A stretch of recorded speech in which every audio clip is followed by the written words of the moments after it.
السلام علیکم خراغلاس ملګرو په چند غنډو کې حالات بدل شو. عمران خان رها شو، خو د عمران خان تاسو ته پته ده چې کله رها کېدو نو سینیر صحافیان چې کم دینو عدالت ته ورسېدل او د هغه نه یو پوښتنه وکړه چې آیا په تا باندې تشدد کړی شوی دی او که نه دی کړی شوی. د دې په باره کې عمران خان څه وویله، په دې باندې به خبره کوو. او دویم دا چې د پاکستان تحریک انصاف نور سینیر رهنما هم گرفتار شول چې هغه څوک دي، او د دې سره سره ډالر په یو څو غنټو کې دنه اته روپۍ او 78 پیسې نور هم ګران شو چې د مهنګای توپان چې کم دی نو را روان دی. او مریم اورنګزیب تاسو ته پته ده ججز له دمکي ورکړې ده، او څه دمکي ججز له ورکړله، دومره خطرناکه دمکي یقین وکړئ چې د دې جرأت څوک نشي کولی. په دې خبرو په دې پوینټونو به نن ډسکشن کوو، خو د دې نه مخکې ویډیو به درسره ضرور شیر کوئ، دړلنه به شیر کوئ او موږ ته به زموږ د مهنت سیله د لایک په شکل کې راکوئ.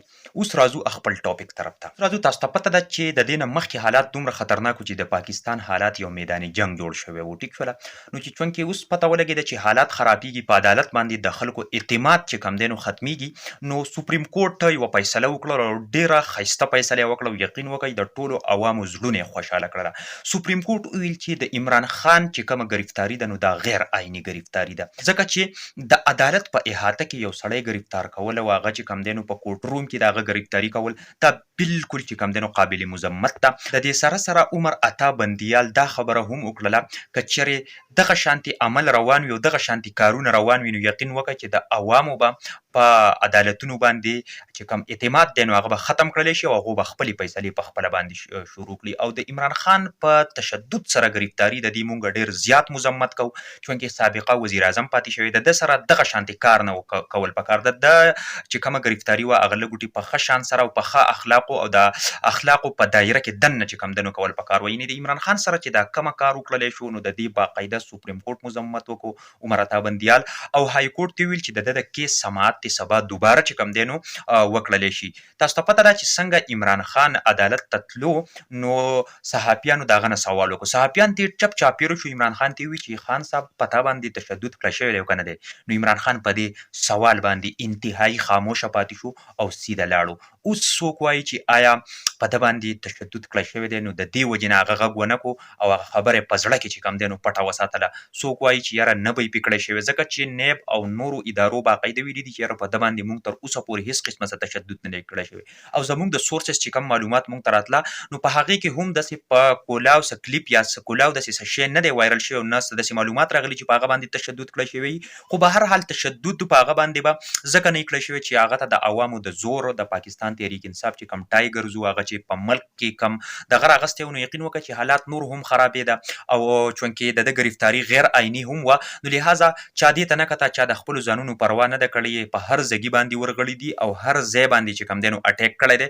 نو لهذا حالات انتهایي خرابېده. نو د دې د کنټرول دپاره سپریم کورټ دا ډیره بهترینه فیصله وکړه، ځکه چې په عدالت باندې د عوامو اعتماد هم چې کم دی نو بحال کو. اوس راځو د مریم اورنګزیب دمکیانو ته چې ججز له دمکي ورکړی دی چې یاره ججز خو د عمران خان خلاف داسې فیصلې نشي کولی، کنې ستاسو په کورونو کې به هېڅوک هم پاتې نشي، ستاسو کورونو ته به اور ولګي او پلان کې او ډینګرې. یعنې کولاو ججز له دمکي، دا کولاو د عدالت توهین دی. ما د توهین عدالت قسمونه بیان کړي تاسو ته، نو په هغې کې ګورئ دا کولاو د عدالت توهین دی. د دې هم چې کم دی نو ګرفتاري پکار ده چې باید ته څنګه داسې الفاظ استعمالوې، ته څنګه د ججز خلاف داسې قسم رویه استعمالوي. طرف ته راځو چې ډالر انتهایي وړاند وکړو، ډېر په غټه سطح باندې چې کوم دی نو لاړ 302 ته چې کوم دی نو دا په اوپن مارکیټ کې چې کوم دی په دې باندې اوس ټریډ کېږي او ورسره تاسو ته پته ده چې دا 4 غنټو کې دننه چې کوم دی نو دا ریټ چې کوم دی نو بړاو شو. د پاکستان د پیسې قدر کم کړی شو. د پاکستان که اوس لکاو روپۍ د چا څه وسره څه به پې کېږي نه، په کروړو روپو به څه کېږي نه. وجه څه ده؟ دا صرف او صرف د پی ډي ایم نااهلي وه. د پی ډي ایم چې کومه ریجیم چینج اپریشن وشو د هغې نه پس چې کوم دی کومه حکومت یې واغستو نو دوی خو ډېرې غټې دعوې کړې چې موږ به دا وکړو، خو دغه د دوحل دی معیشت یې چې کوم دی نو دې حل ته ورسو، ملک چې کوم دی نو تباه او برباد کړو. اوس راځو د پاکستان تحریک انصاف چې کوم سینیر رهنما نو محمد علي خان چې کوم دی نو په هغې کې گرفتار شوی دی او ورسره نور هم چې کم دي نو سینیر فواد چودري شو، دا ټول یعنی آلموسټ ټول قیادت چې کم دی نو د دوی چې کم سینیر قیادت دی نو هغه څه شوی دی، هغه چې کم دی نو گرفتار کړی شوی دی. کېدای شي انشاءالله زر تر زره د دوی هم رهایي وکړلی شي، ځکه چې دوی ټول هر څه غیر عیني غیر قانوني کړي دي. شاه محمود قریشي چې کم دی نو هم گرفتار کړی شوی دی. داسې ټول نور چې کم دی نو د دوی سینیر رهنما ټول گرفتار کړی شوي دي. ملګرو که نیوز او اپډیټ هم خوښ شوي نو ضرور به یې داسې شیر کوئ د نورو ملګرو سره او په کمنټ کې را سره خپله رایه شریکه کړئ چې جیت په الیکشن کې به د چا وي دا به راسره ضرور شریک کوئ په اخر کې خپلو شریکوالو اجازه وکړئ د لوی الله